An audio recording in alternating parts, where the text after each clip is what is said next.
దేవుని రాజ్యము మరియు సాతాను రాజ్యము అనగా ఏమిటి?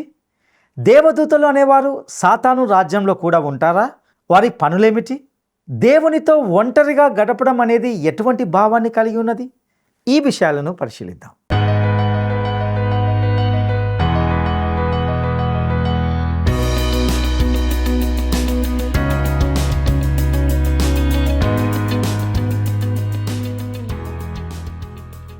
ప్రియమైన మిత్రులారా, వర్డ్ రిసౌండ్స్ టుడే పరిచర్య ద్వారా మిమ్మల్ని అందరినీ నేటి ప్రేమధార కార్యక్రమానికి స్వాగతం పలుకుచున్నాం.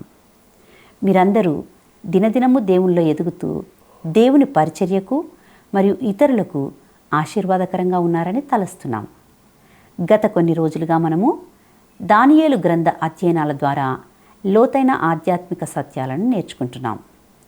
నేటి కార్యక్రమంలో దానియేలు దర్శనమునకు సంబంధించి తాను కలిగి ఉండే సమయము, స్థలము మరియు సిద్ధపాటుకు సంబంధించిన విషయాలను మరియు ప్రభువు మహిమపరచబడిన విషయాలను గురించి తెలుసుకుంటాం. ఇక కార్యక్రమాన్ని వీక్షిద్దామా?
క్రీస్తునందు ప్రియమైన ప్రేమధార టీవీ వీక్షకులందరికీ మన ప్రభువును రక్షకుడైన యేసు క్రీస్తు శక్తిగల నామంలో శుభములు తెలియజేస్తున్నాం.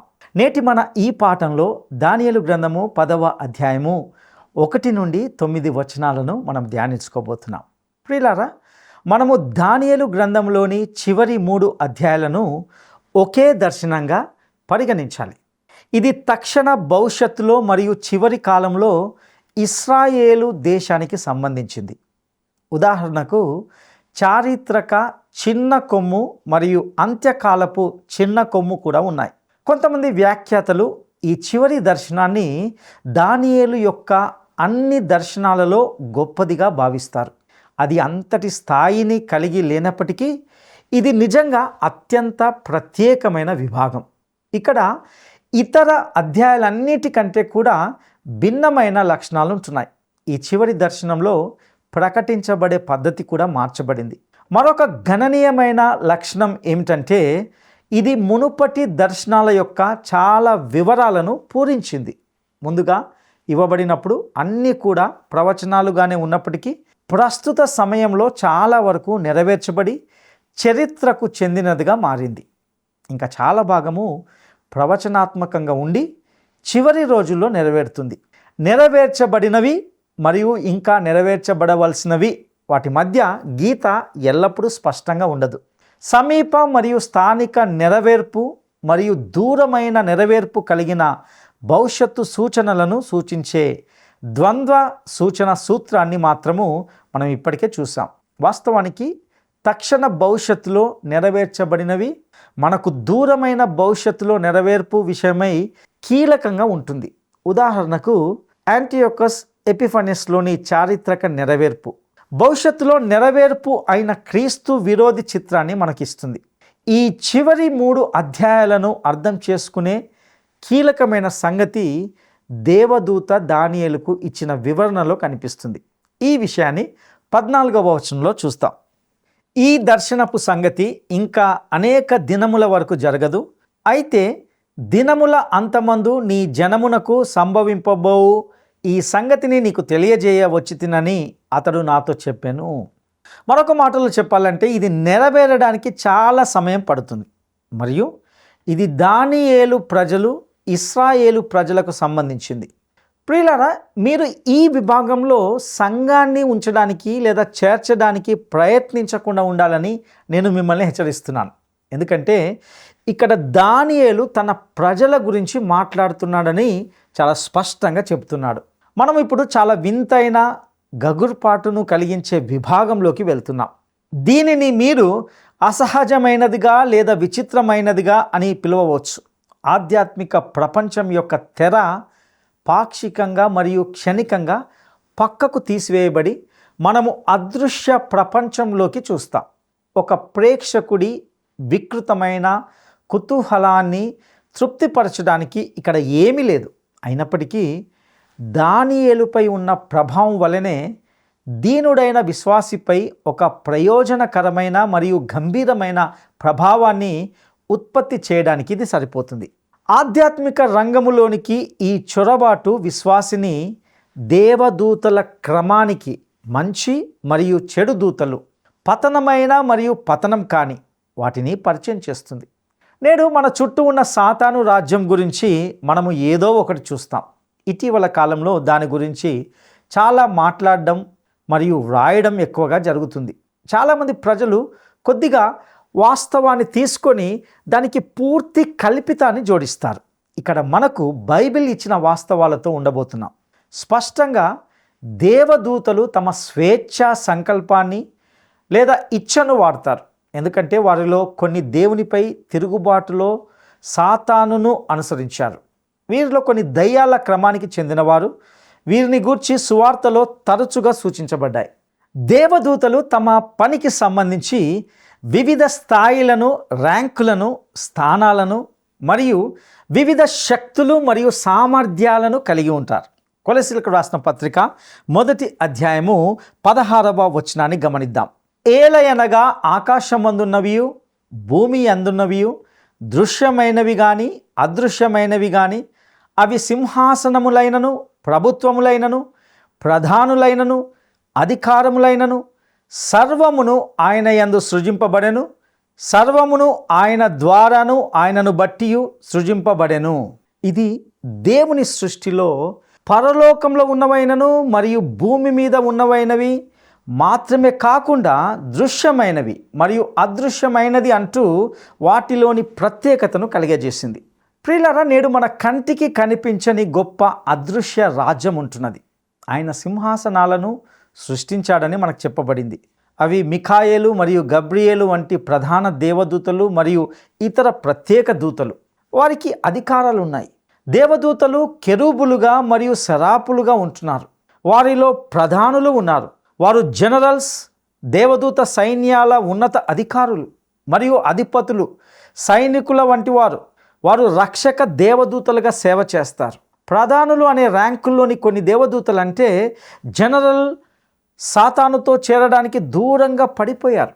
ప్రధానులను గురించి ఎఫెసీ పత్రిక 6వ అధ్యాయము 12వ వచనంలో ఏమి చెప్పబడిందో ఒకసారి గమనిద్దాం. ఏలయనగా మనము పోరాడునది శరీరాలతో కాదు, కానీ ప్రధానులతోనూ అధికారులతోనూ ప్రస్తుత అంధకార సంబంధులకు లోకనాథులతోనూ ఆకాశ మండలమందున్న దురాత్మల సమూహములతోనూ పోరాడుచున్నాము. ప్రియులారా, సాతానుకు కూడా ర్యాంకు ప్రకారము నిర్వహించబడే తన స్వంత దేవదూతలు ఉంటున్నారు.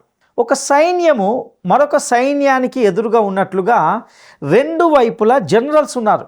సాతాను యొక్క ప్రధానులు లేదా జనరల్స్ దేశాలపై పర్యవేక్షణ కలిగి ఉన్నట్లు ఉంటుంది.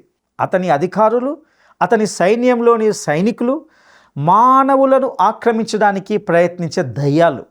అందుకే ప్రస్తుత అంధకార సంబంధులకు లోకనాథులు సాతాను యొక్క లౌకిక వ్యవహారాల బాధ్యత కలిగిన దయ్యాలుగా ఉంటున్నారు.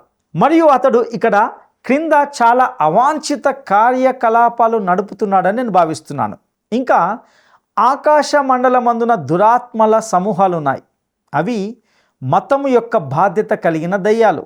మీరు దీన్ని గ్రహించకపోవచ్చు, కానీ సాతాను యొక్క మత విభాగము అన్నిటికంటే పెద్ద విభాగం. అతడు మత వ్యవస్థలో ఉంటున్నాడు. సాతానుకు మతం పట్ల వ్యతిరేకత ఉందని చాలామంది భావిస్తారు. అసలు కానే కాదు. అతడు ముమ్మాటికి మతాన్ని ప్రోత్సహిస్తున్నాడు, క్రీస్తును కాదు. ఈ రెండు గుంపులు మనము జీవించే ఈ లోక రణరంగంలో కదులుతూ ఉన్నాయి. ప్రియులారా, మనుషుల ఆత్మలను స్వాధీనం చేసుకోవడానికి అవి నిరంతర యుద్ధంలో నిమగ్నమై ఉంటున్నాయి. మనము ఈ విభాగం ద్వారా వెళ్తున్నప్పుడు దీని గురించి మరింత చూస్తాం. ఇక దానియేలు గ్రంథము 10వ అధ్యాయము 1వ వచనాన్ని మనము గమనిద్దాం. పారసిక రాజగు కోరేషు పరిపాలనా కాలంలో 3వ సంవత్సరమున బెల్తెషాజరు అను దానియేలునకు ఒక సంగతి బయలుపరచబడెను. గొప్ప యుద్ధము జరగనున్న ఆ సంగతి నిజమే. దానియేలు దాన్ని గ్రహించెను. అది దర్శనము వలన అతనికి తెలిసినదాయెను. ప్రియులారా, ఇక్కడ కోరేషు పరిపాలన కాలంలో 3వ సంవత్సరమున అనేది క్రీస్తు పూర్వము 534వ సంవత్సరము. ఇది 70 వారాల దర్శనం. తర్వాత సుమారు 4 సంవత్సరాల కాలంగా ఉంటున్నది. ఈ సమయానికి దానియేలు వృద్ధుడుగా ఉండి బహుశా ప్రభుత్వ పదవి నుండి నిష్క్రమించి ఉండవచ్చు. ఇక ఈ వచనంలో దానియేలునకు ఒక సంగతి బయలుపరచబడెను అనేది సమాచారం అందించడంలో ఒక కొత్త పద్ధతిని సూచిస్తుంది. ఆ సంగతి నిజమే అంటే అది తుది నెరవేర్పు సమీప భవిష్యత్తులో కాకుండా దూర భవిష్యత్తులో ఉంటుంది. ప్రియులారా, ఈ వచనంలో దానియేలు దాన్ని గ్రహించెను, అది దర్శనము వలన అతనికి తెలిసినదాయెను అంటే ఈ దర్శనము దానియేలుకు స్పష్టంగా అర్థమైంది అని అర్థం. దానియేలు గ్రంథము 10వ అధ్యాయము 2, 3 వచనాలను మనం గమనిద్దాం. ఆ దినముల యందు దానియేలను నేను 3 వారములు దుఃఖప్రాప్తుడనైతిని. 3 వారములు గడుచు వరకు నేను సంతోషముగా భోజనము చేయలేకయుంటిని. మాంసము గాని ద్రాక్ష రసము గాని నా నోటిలోనికి రాలేదు. స్నానాభిషేకములను చేసుకొనలేదు. ఇక్కడ స్పష్టంగా అర్థం చేసుకోగలము. దానియేలు 3 వారాలు స్నానం కూడా చేయలేదు. దానియేలు దుఃఖించడానికి కారణం మనకు చెప్పబడలేదు, కానీ మనము ఊహించవచ్చు. ఇక్కడ ఇది కోరేషు పాలనలో 3వ సంవత్సరము. అతని మొదటి సంవత్సరంలో ఇశ్రాయేలు తమ భూమికి తిరిగి వెళ్ళడానికి అనుమతించిన శాసనాన్ని జారీ చేశాడని మనము గుర్తుంచుకోవాలి. దీనికి సంబంధించిన విషయాలను ఎజ్రా గ్రంథము 1వ అధ్యాయము 1-4 వచనాల్లో గమనిస్తాం. పూర్తి 2 సంవత్సరాలు గడిచిపోయాయి మరియు జెరుబ్బాబెలు నేతృత్వంలో ఇశ్రాయేలు భూమికి కేవలము చాలా కొద్ది మంది మాత్రమే తిరిగి వచ్చారు. ఎజ్రా నేతృత్వంలోని సమూహము మరియు నెహెమ్యా నేతృత్వంలోని సమూహము తిరిగి రాకముందు జరిగింది ఇది దానియేలుకు కఠినమైన సమయం. తన ప్రజలు తమ స్వదేశానికి తిరిగి రావడానికి ఇష్టపడకపోవడం చూసి 90 ఏళ్ళు దాటిన దేవుని ఈ వృద్ధ ప్రవక్త హృదయానికి బాధ కలిగింది. బహుశా ఇప్పుడు కార్యాలయంలో చురుకుగా పాల్గొనడం నుండి నిష్క్రమించి కోరేషు పాలనలో మొదటి సంవత్సరాన్ని పూర్తి చేసి అతడు తనను తాను సంపూర్ణంగా దేవుని సేవకు అర్పించుకున్నాడు. తన ప్రార్థనకు తక్షణ సమాధానము రాకపోవడంతో అతడు 3 వారాలు ఉపవాసం ఉండిపోయాడు. ఇక దానియేలు గ్రంథము 10వ అధ్యాయము 4వ వచనాన్ని మనం గమనిద్దాం. మొదటి నెల 24వ తేదీన నేను హిద్దెకేలను గొప్ప నది తీరమున ఉంటిని. ప్రియులారా, ఇప్పుడు అతడు తనకు కలిగిన దర్శనం మరియు ప్రత్యక్షతను గూర్చి తనకు లభించిన ఖచ్చితమైన స్థలం మరియు తేదీని మనకిస్తున్నాడు. అతడు గొప్ప నది అయిన హిద్దెకేలు అనగా టైగ్రిస్ నది ఒడ్డున ఉంటున్నాడు. సమయము నిసాన్ అనగా మొదటి నెల 24వ రోజు అనగా ఏప్రిల్ 24 అని చెప్పవచ్చు. దానియేలు ఖచ్చితమైన తేదీలతో వ్యవహరిస్తున్నాడు. ఇది విమర్శకులకు కుస్తీ పడడానికి కష్టతరం చేస్తుంది. ఎందుకంటే ఇది వ్రాసిన వ్యక్తి నిర్దిష్ట తేదీలతో వ్యవహరిస్తున్నాడు మరియు అతడు దానియేలు పుస్తకానికి గతించిపోయిన తేదీని ఇవ్వడం లేదు. ఇక మోషే లేదా ఏలియా లాంటి వారు ఎవరు చూడకముందే దానియేలు క్రీస్తు యొక్క రూపాంతరాన్ని చూశాడని నేను భావిస్తున్నాను. మీరు చూసినట్లయితే ఎప్పుడు 3 ప్రతినిధులు ఉన్నారు. మోషే ధర్మశాస్త్రానికి ప్రతినిధిగా, ఏలియా ప్రవక్తలకు ప్రతినిధిగా, కానీ దానియేలు మాత్రము చెరలో ఉన్న వారిలో చాలా ప్రత్యేకమైన సమూహానికి ప్రతినిధిగా ఉంటున్నాడు. మరియు ఇప్పుడు అతడు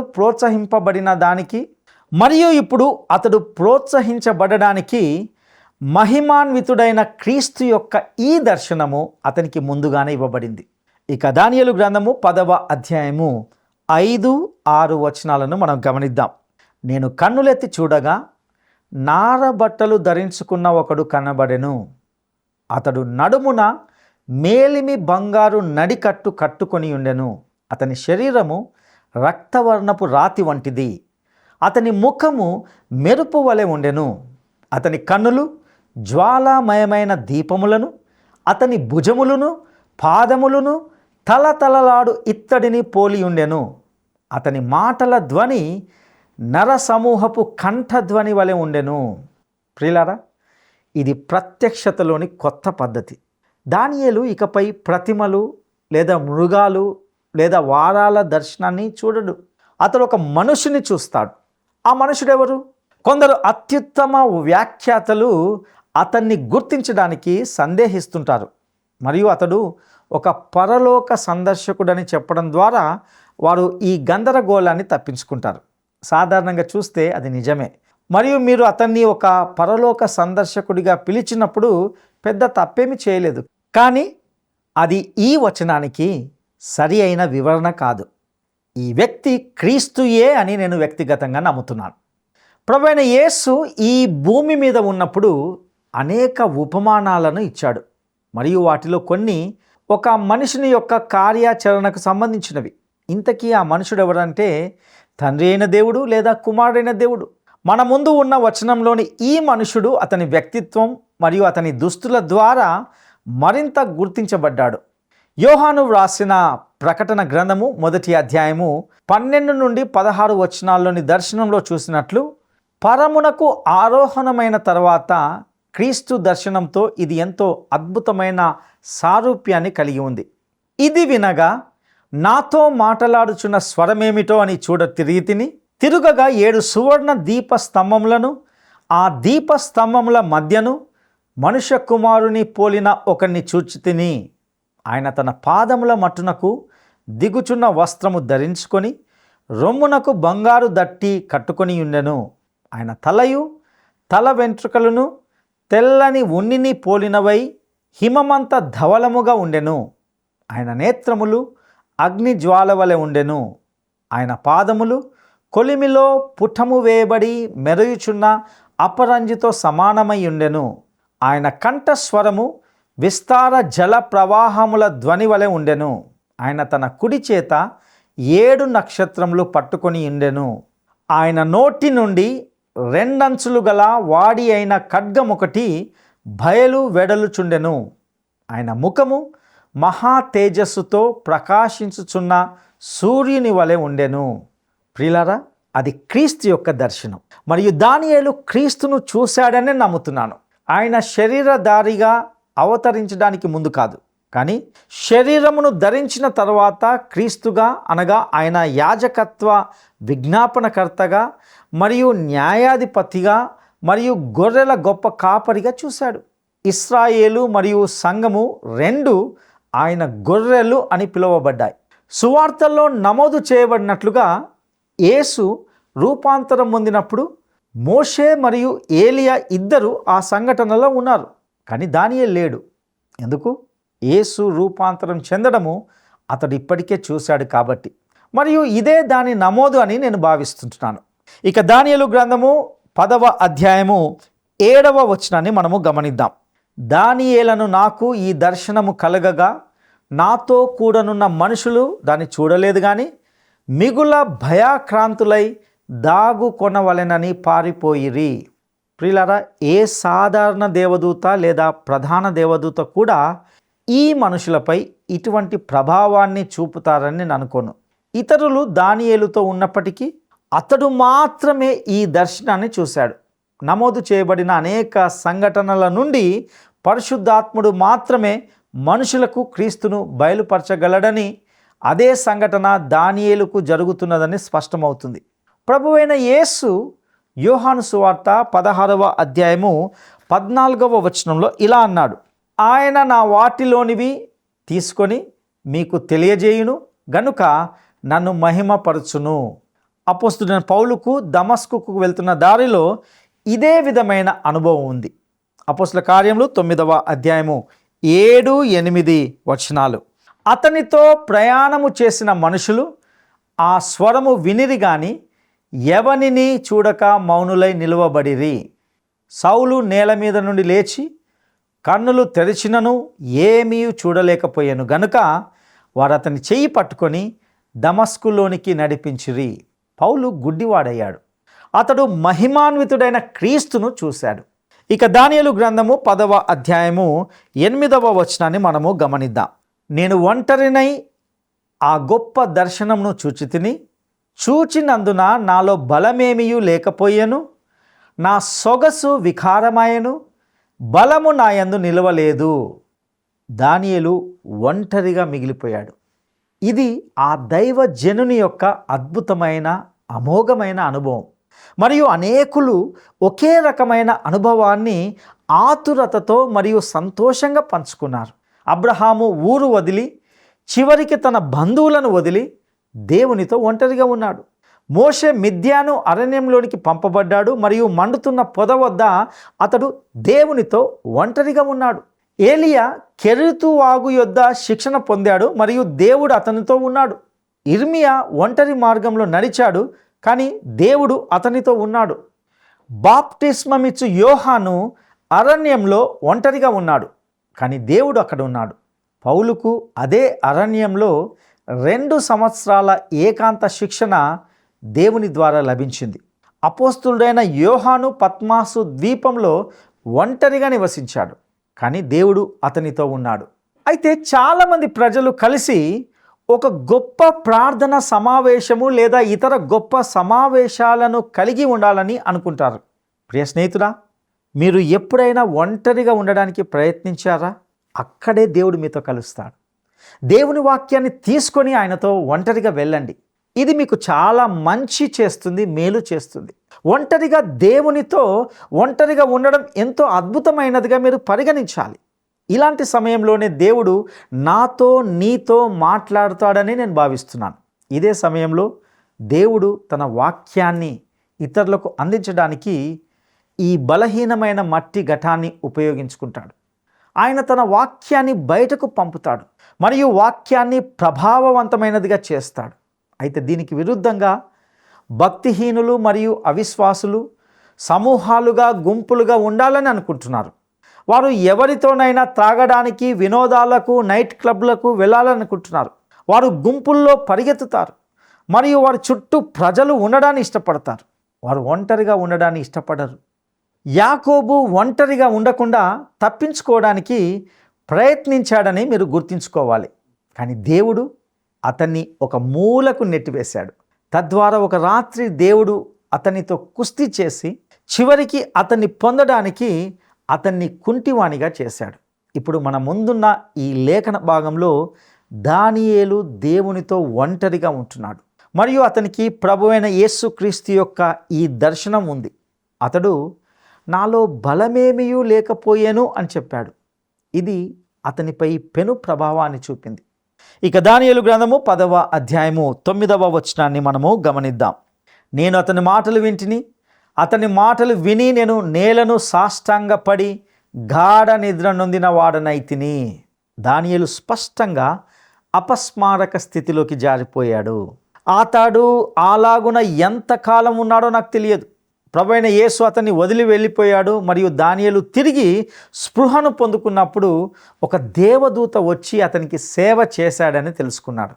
నా ప్రియ సహోదరుడా, సహోదరి, నీవు కూడా దానియేలు లాంటి అనుభవాన్ని కలిగి ఉండాలని ఆశిస్తున్నావా? చివరికి దానియేలు దేవునితో ఒంటరిగా గడిపే అనుభవానికి చేరుకున్నాడు. అట్టి అనుభవాన్ని మనము కూడా కలిగి ఉండుటకు ప్రభు మనకు సహాయం చేయనుగాక. దైవాశీస్సులు ప్రార్థన చేసుకుందాం. మహాపరిశుద్ధుడా, నమ్మదగిన దేవా, మీ దయగల పాదాలకు వందనాలు, స్తుతులు చెల్లిస్తుంటున్నాం. ప్రభువా, దానియేలు జీవితం ద్వారా ఎన్నో ఆధ్యాత్మిక పాఠాలను మీరు మాకు నేర్పిస్తుంటున్నారు. తన జీవితంలో ఒక ప్రత్యేకమైన వ్యక్తిగా జీవించడానికి మీరు కృపను అనుగ్రహించుంటున్నారు. ప్రభువా, దానియేలు చివరిగా నీతో ఏకాంత అనుభవాన్ని కలిగి ఉన్నట్లుగా మేము విన్నాం.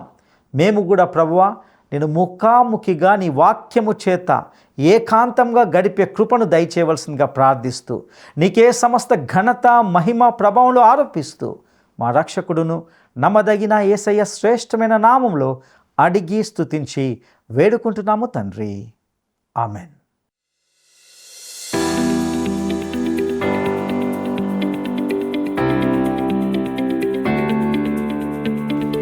ఆకాశ మండలమందున్న దురాత్మల సమూహములు అనేవి ఏ బాధ్యతకు సంబంధించిన దెయ్యాలు?